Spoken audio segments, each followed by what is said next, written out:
안녕하세요. 연세대학교 상담경영원 주임교수 고준석입니다. 시장 전망이 전문가마다 참 엇갈리는 경우가 많죠. 예.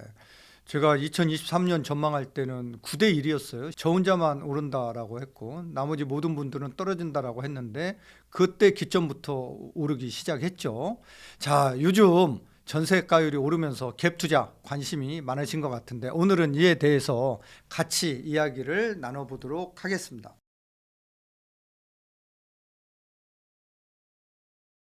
가격이 떨어질 때는 아무튼 갭 투자가 우려스럽죠. 예. 특히 이제 지방 같은 데는 투자하기가 갭 투자하기가 이게 쉽지 않은 상황이죠.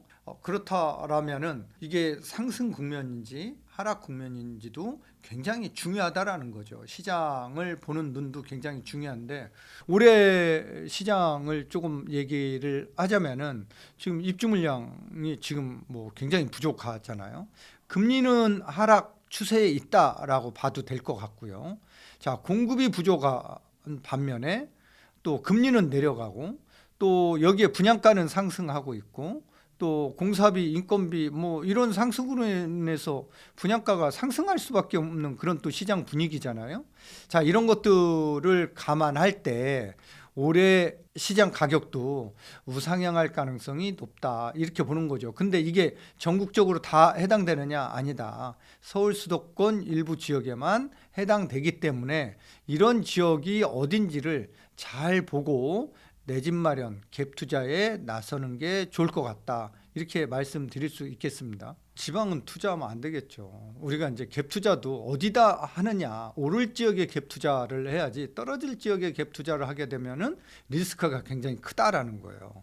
오히려 집값이 떨어지고 전세값이 떨어지면은 기존에 받았던 그 전세 비율만큼 일정 부분을 내줘야 되는 그런 역전세난이 또 발생할 수 있기 때문에 참 조심해야 되는데 그럼에도 불구하고 대출은 금융비용이 나가는 대신에 갭 투자는 금융비용이 안 나가잖아요.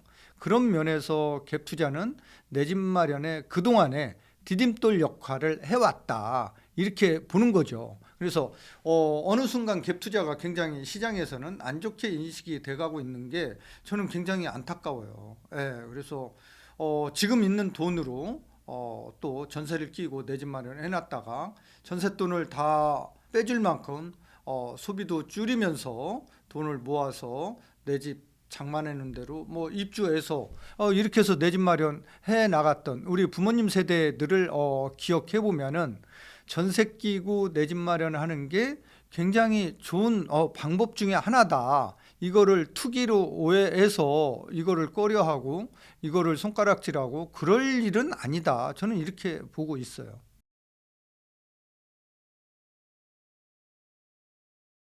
한도는 안 늘려주고 금리도 지금 현재 분위기는 찔끔찔끔 지금 내리고 있거든요. 뭐 KB국민은행에서 10bp 정도 주담대 금리를 인하한다. 또 우리 은행에서는 가계대출에 대해서 40bp 정도 내린다. 뭐 이런 기사들, 뭐 NH농협 또 신한은행 같은 데서는 30bp 정도 주담대 금리를 내린다. 이런 기사들이 나오고 있는데 사실은 이게 30bp면은 이게 굉장히 작은 금액이거든요. 기준금리가 조금 내리면은 이런 이제 실질적으로 우리가 적용받는 주담대 금리 하락폭은 조금 더 커질 수 있을 것 같은데 그럼에도 불구하고 대출 한도를 줄여버리니까 이게 참 문제다라는 거예요. 그래서 대출 한도가 줄어들기 때문에 오히려 갭 투자가 더 많이 나타날 것이다 이렇게 보여지고 있는 거죠. 특히 이제 이런 뭐 오는 7월부터 스트레스 DSR이 적용되게 되면은 이런 분들은 사실 이제 신생아 특례 대출이나 내 집 마련을 위해서 내놓은 새로운 이런 제도를 이용을 해서 내 집 마련에 나서는 게 좋을 것 같아요. 이제 대출 한도가 더 줄어들기 때문에 정말 내 집 마련을 해야 되는 무주택 실수요자들은 난감한 상황에 처할 수밖에 없죠. 그렇다라고 집값이 그 자리에 멈춰져 있으면 다행인데 집값은 올라가고 대출 한도는 안 나오고 이런 상황에 봉착하게 되면은 양극화 현상은 더 심화될 수 있다, 극대화될 수 있다, 이렇게 보는 거죠. 그래서 이게 시행이 되면은 아무래도 무주택 실수요자들은 갭 투자로 방향을 틀어서 갭 투자로 내 집 마련하는 경향이 많이 나타날 것 같고요. 또 월세 가격은 조금 더 올라갈 것 같습니다. 예, 이분들이 뭐 전세 끼고 샀으니까 본인은 월세집에 좀 살아야 되겠죠. 돈을 좀 더 모아야 될 때까지. 아니면 뭐 본가나 처가로 들어가야 되겠죠. 네, 이러한 현상들이 나타날 것 같습니다.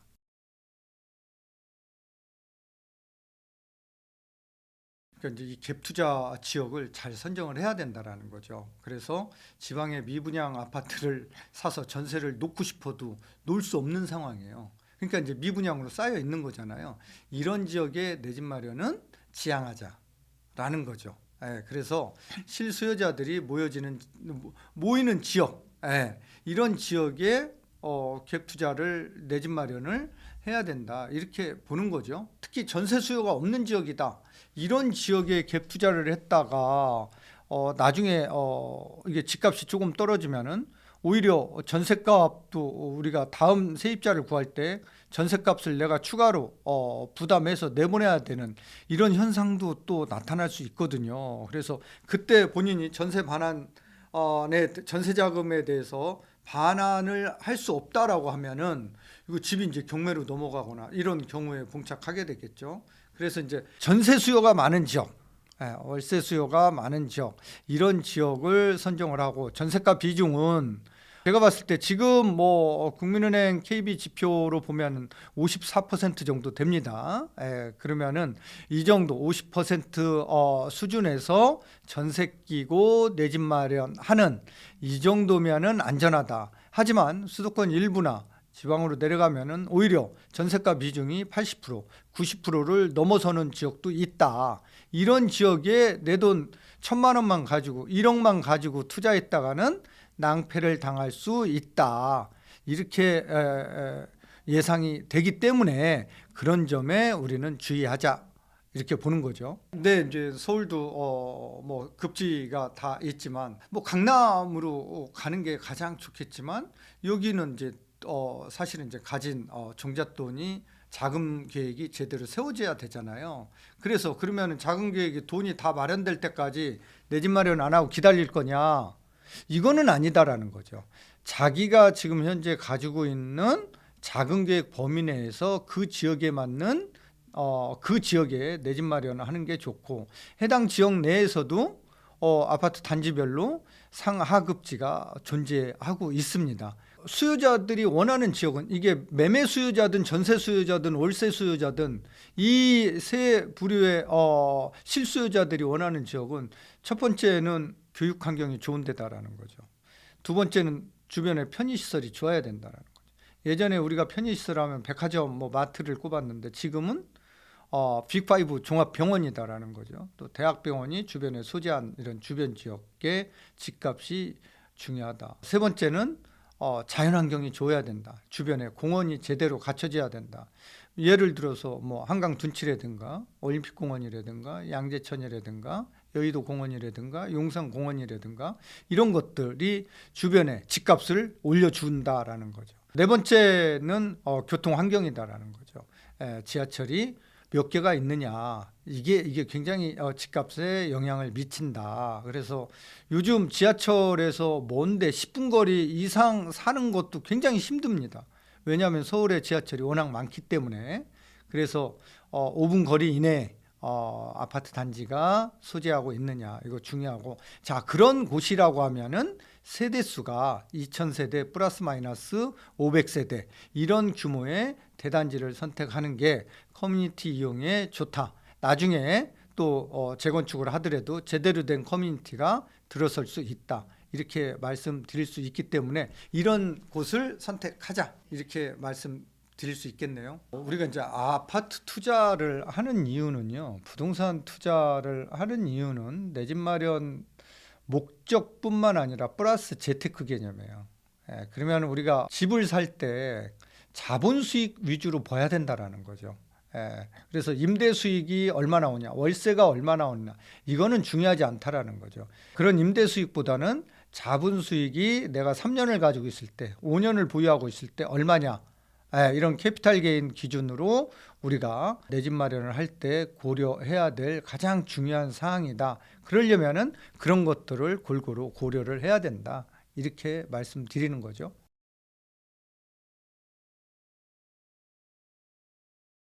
아니 저는 뭐 영끌이 나쁘다고 보지는 않아요. 뭐 영끌을 해서 내 집 마련하는 거죠. 그러니까 자기의 재산을 미리 땡기는 거잖아요. 미리 자산을 땡겨는, 우리가 부채도 자산으로 들어가는 거잖아요. 자산을 미리 확정 지어 놓고 그 부채를 줄여 나가는 건데, 우리가 매월 100만 원씩 저축을 해서 1억을 모으려면 7년에서 8년 걸립니다. 그런데 같은 소득에서 1억을 갚으려면은 5, 6년이면 갚는다라는 거예요.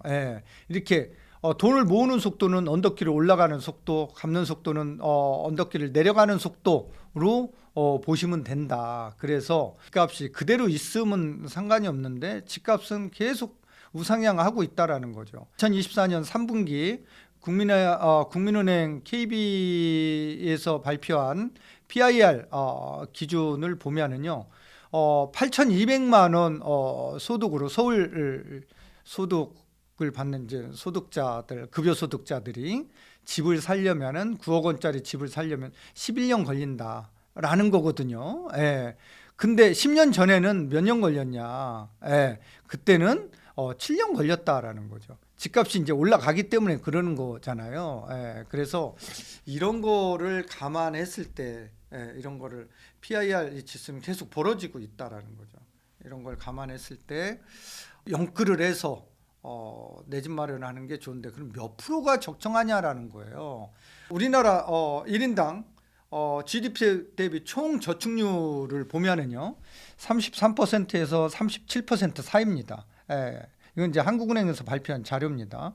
여기를 보면은, 그러면은 이게 최저로 잡으면은 30% 정도는 저축을 한다는 거잖아요. 그래서 우리가 소득이 월 300만 원이다라고 하면은 100만 원은 원리금을 상환할 수 있어도 가계 경제에는 문제가 없다라는 얘기거든요. 그래서 월 소득의 30% 범위 내에서 원리금을 상환할 수 있을 정도의 대출을 받자. 그런데 대출 받는 방법이 요즘은 이제 원리금 분할 상환을 해야 되잖아요. 세 가지 방법이 있어요. 원금 분할 상환, 원리금 분할 상환, 체증식 분할 상환이 있어요. 그런데 가장 유리한 대출은 체증식 분할 상환이다. 체증식으로 받으면 1억을 받았을 때, 체증식 분할 상환으로 받았을 때는 첫 달에 상환해야 될 금액이 얼마냐? 900원이 안 된다라는 거고요. 원금 분할 상환으로 받았을 때는 27만 원 정도 된다. 이 기준을 보면은 우리가 부담은 줄이고 대출은 조금 더 많이 받을 수 있겠죠. 그래서 체증식 분할 상환으로 받으면은 내 집 마련하는데 좀 도움이 되지 않을까 이렇게 보고, 아무튼 30% 수준에서 원리금 상환할 수 있을 정도의 대출을 우리는 영끌이라고 얘기하면 될 것 같아요. 부동산은 일물일가의 법칙이 적용되지 않습니다. 배제된다는 얘기죠. 그렇기 때문에 서울의 집값, 부산의 집값은 같은 평형이라 하더라도 틀립니다. 예를 들어서 자동차는 소나타는 서울에서 사든 부산에서 사든 똑같습니다. 근데 아파트는, 부동산은 그렇지 않다라는 거예요. 그렇기 때문에 여러분들 같은 잣대로 시장 전체를 보면은 안 된다. 그 지역의 특색에 맞게 다르게 봐줘야 된다. 예를 들어서 지금 반포의 원밸리 가격이 평당 2억 원을 돌파를 했는데 저거는 안 된다. 이런 식으로 보면 안 된다. 저희가 왜 2억 원이 될까를 주밀하게 살펴서 그런 지역, 그렇게 될 만한 지역에 나도 내 집 마련을 상급지로 올려갈 이런 준비를 하는 게 오히려 본인의 자산 관리하는 데 더 도움이 될 것으로 보입니다.